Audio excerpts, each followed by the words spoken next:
इन दोस्तों में भागवत कथा में गया था, मैंने वीडियो बनाया, देखते रहिए, लाइक करिए, शेयर कीजिए। बहुत ही अच्छा संगीतमय भागवत कथा। मानो गर्ग आचार्य जी से पूछते हैं कि यशोदा की मेरी गोदी में जो बैठा लाला इसका नाम बोले, इसमें बल की अधिकता होने के कारण इसका नाम बलराम होगा। और संकर्षण क्रिया के द्वारा एक गर्भ से दूसरे गर्भ में स्थापित किया तो इसका दूसरा नाम संकर्षण होगा। फिर रोहिणी की गोदी में जो भैया बैठे थे हमारे, बता दो, बोले इसका नाम तो एक नाम क्या, सावरिया के 2000 नाम है। कोई कृष्ण कहेगा तो कोई माधव कहेगा तो कोई रणछोड़ कहेगा तो कोई काला कहेगा तो कोई मुरली वाला कहेगा तो कोई मोर पंख वाला, सब नाम रखे। गुरु को इधर अनंत बाबा जाते हैं मथुरा कर देने के लिए, वहां पर वसुदेव सुदेव और देवकी से मिलते हैं। वसुदेव जी कहते कि मैंने सुना कि आपके घर लाला हुआ है। बोले मेरा लाला नहीं हो तो आपको लाना है। बोले वासुदेव जी मैंने तो सुना कि आपके घर कोई कन्या हो, लेकिन वो तो आकाश में है। चलिए करके आते हैं। हे राजा परीक्षित, आगे भगवान जब थोड़े से और बड़े होते हैं तो सत्तासुर नाम का राक्षस आता है, भगवान उसका उद्धार करते हैं। बकासुर नाम का राक्षस आता है, उसका भगवान उद्धार करते हैं। भगवान जब थोड़े से और बड़े होते हैं तो माटी लीला करते हैं। भगवान जब माटी खाते हैं तो मानो माँ आकर के माँ पकड़ती है। राजा परीक्षित से कहते कि इस दृश्य का दर्शन करो कि जिस भगवान की एक प्रभु की टेढ़ी होने से पूरा संसार में प्रलय आ जाता है, वो किसके मारे डरता है? माँ के मारे। अगर बच्चा कोई गलत काम करके आता है तो किसी के मारे डरे ना डरे, लेकिन उसकी माँ के मारे सबसे ज्यादा डरता है। जो कि जन जान पाते हैं न जिनका पावन प्रभाव, सखियां भी नेती के हार जाती है। और नाना रूप धारी कृष्ण मोहन मुरारी, उस विश्व के मदारी को गोपियां चाहती है। भगवान के मारे जब थर भगवान माँ के मारे जब थर दूजने लगे, माँ मैंने माटी नहीं खाई। जैसे भगवान ने मुंह खोला तो मानो माँ को 7 लोग 7 तल वितल रसातल तलातल स्वर्लोक घोरलोक पूरा संसार दिखा दिया। उसमें मथुरा दिखाया, मथुरा में नंद बाबा का गोकुल दिखाया, गोकुल में नंद बाबा का आंगन दिखाया माँ यशोदा। तो कुछ देर के लिए तो माँ भी स्तब्ध रह जाती, कन्हैया तेरे मुंह में सारा संसार। पर कन्हैया ने सोचा कि अगर मैंने माँ को सब कुछ बता दिया तो छोटे से एक घर के अंदर मंदिर बनाएंगे और मुझे बिठा देंगे। सरस्वती से आदेश दिया और बुद्धि पलट दी। भगवान ने अपनी माटी लीला की। भगवान जब थोड़े और बड़े हुए तो भगवान को माँ उखल से बांधती है, और जैसे माँ उखल से बांधती भगवान गुणगुण जाकर के जो यमुना अर्जुन के पेड़ से टकरा जाते हैं और मानो भगवान उन दोनों का उद्धार। ये यमुना अर्जुन और कोई नहीं, ये कुबेर के दोनों पुत्र थे। नारद जी के श्राप से 100 वर्ष के लिए पेड़ बन गए। उसके बाद और भगवान बड़े होते हैं और आज भगवान ने अपनी माखन लीला प्रारंभ की है। भगवान जब थोड़े बड़े हुए तो उन्हें पूरी मंडली बनाई, और मंडली का नाम था गोप ग्वाल चोर विद्या मंडल। उनका जब कन्हैया ने पहली बार माखन खाया, लोग भगवान को कहते कि वो तो चोर है। मैं ये पूछना चाहता हूँ कि क्या किसी का भीख लूटी भगवान ने? किसी का सोना लूटा, किसी के पैसे लूटे, कि किसी की गाय चोरी, कि किसी के मकान पे कब्जा करा? क्या चुराया भगवान ने? चुराया तो मात्र खाली माखन। और इसलिए माखन की लीला की है कि अगर ये माखन गोकुल और वृंदावन से अगर मथुरा जाएगा तो इस कंस के जो बड़े बड़े पहलवान हैं और इनमें फल आएगा तो जीत नहीं पाएंगे।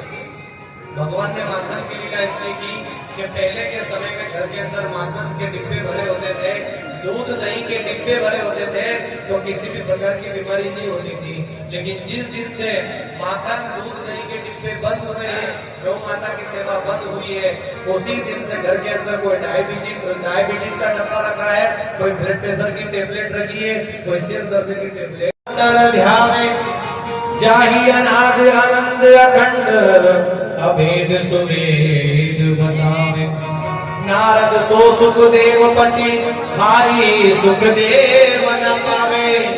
और ताई अहीर की छोहरिया छछिया भरी छाछ पे नाच। गोपियां मानो नंद बाबा के यहाँ दर्शन करने जाती थी तो कहीं न कहीं बहाना लेकर के जाती थी कि माँ यशोदा तेरे लल्ला ने आज मेरे घर आकर के मेरे गाय का बछड़ा छोड़ दिया। कोई कहता है कि मैंने इसको माखन नहीं दिया तो इसने क्या करा, मेरे पति की चोटी भी लंबी थी और मेरी चोटी भी लंबी थी, फिर तेरा लल्ला गया और हम दोनों पति पत्नी की रात में चोटी बंद कर दिया। एक गोपी आती कि तेरा लाला मेरे घर जब गया तो मैं सत्यनारायण भगवान की कथा करा रही थी, मैंने बोला ये आया, बोले माई मुझे प्रसाद दे दे। बोले बेटा अभी के भी जेजे की पूजा होगी। बोले मेरे से थोड़ा जेजे हो। बोले मैंने इसको प्रसाद दे दिया तो इसने कहा कि काकी अब तू तेरी कथई कर लेना। मैंने अच्छे से पटला लगाया, आसन लगाया भगवान का कि सत्यनारायण भगवान की कथा जो होगी वहां जाकर के इसने क्या करा कि 2 मूर्ति के बच्चे लाया और लाकर के उस आसन पर बैठा दे के लेकर सत्यनारायण भगवान की कथा। क्योंकि साहब ये तो हमारा खुद का बच्चा जब बचपन में नादानियां करता है तो आपको बहुत बड़ा अच्छा लगता है। और याद रखना कितना भी बड़ा कलेक्टर हो, कितना भी पढ़ा लिखा इंसान हो, वो 2 जगह पागल बन जाता है। एक तो बच्चे के सामने पागल बन जाता है और एक कांच के सामने जाने के बाद पागल बन जाता है। कोई मतलब चाचा दही में चींटी गिर गई थी तो बेचारी वो चींटी मर जाके तेरा दही खराब हो जाता। तो मैंने माँ उसमें हाथ बोले ठीक लगाया, लेकिन तेरे मुंह पर कैसे आया? बोले माँ वो चींटी चढ़ती चढ़ती यहाँ आई और यहाँ चढ़ चढ़ के मुंह पे चढ़ गई तो मैं क्या करूँ? क्योंकि इनका नियम था कि त्रेता में भगवान ने एक जगह गाली गई थी कि जब राम जी का विवाह हुआ और जब ससुराल गए और जब विदा होने लगी बारात तो वहां पर पहली बार गाली गई थी एक ही जगह। आज भी नियम है कि जब बारात विदा होती है तो ससुराल वाले जमाई को गाली बकते हैं, वो नियम जब से चला। और जब वहां पर जाने लगे तो गाली यही थी कि जनकपुर की नारिया कहने लगी रघुवीर से कि तुम्हारे घर बेटा पैदा होते हैं खीर से। तो ये बात लक्ष्मण जी को बुरी लगी कि ये तो मेरे भाई साहब चुपचाप बैठे में होता तो कभी के द्रोह को उगाड़ देता इनके। फिर लखन लाल ने कहा कि सुनो जनकपुर की नारिया सुनो प्रवीण से, और तुम्हारे घर बेटी पैदा होती जमीन से। या तुम सीधे हो ना हम सीधे होती इंपॉर्टेंट जैसे को कैसा बोले चुपचाप शादी करने दो। लेकिन भाई साहब की कुंडली में लिखा था कि ये घर घर से माखन की मटकियां फोड़ेंगे और घर घर से माखन लेगा। अरे एक गोपी तो आती है और कहती है कि लाला मेरी सास बहुत खराब है, और जैसे वो गोबर फेंकने आती थी। अब लोग कहते हैं कि हम गाँव में जाना पसंद नहीं करते, लेकिन ये कथा किसकी है? गाँव वाले की कथा है, उसके आप दीवाने हो। वहां कैसे मत कहते तो भगवान जगन्नाथ बन जाते हैं। उन्होंने कहा कि पहले से तो काला है, ऊपर से जगन्नाथ भगवान भाई साहब बन गए। अब उसने कहा कि चल गोपी में तुझे गोबर तो दे दूंगा, लेकिन इसके बदले क्या देगी? बोले माखन कर लो ना। बोले अगर रोज ये काम करेगी तो इसकी लिखा पड़ेगा तो भी अनपढ़ और मैं भी अनपढ़। भगवान पढ़ते कब गए थे? कितने साल के हो गए थे? या तो तुम्हारा छोरा 2 साल का हो तो बेचारे को पकड़ के डाल देते हो आप कॉन्वेंट स्कूल, लेकिन भगवान तो 11 साल के हो उसके बाद पढ़ने गए थे उज्जैन। बोले तू भी पढ़ी लिखी नहीं है? अरे मैं भी पढ़ा लिखा नहीं हूँ। तो बोले फिर क्या करना कि एक काम करना, मैं जितनी बार भी तुझे गोबर का जो तगारा है तेरे सिर पे रखूं, जितनी बार गोबर दूं तो उतनी टिपकी मेरे मुंह पर लगा दे। आज भी गाँव में जाना माताएं बहनें जो पढ़ी लिखी होती है वो जब दूध बेचती है तो वो लिखती नहीं है, वो ऐसी चाक लेती है और टिपकी लगा देती है इतना इतना दूध हो गया।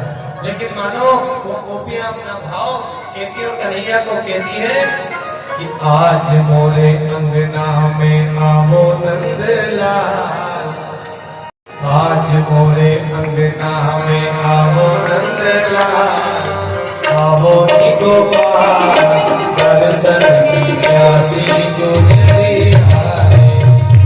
आज मोरे अंगना पधारो गोपाल, पधारो गोपाल दर्शन की प्यासी गुजरिया।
पूरा वीडियो देख लिया हो तो लाइक करिए, शेयर कीजिए, कमेंट कीजिए। जय हिंद दोस्तों।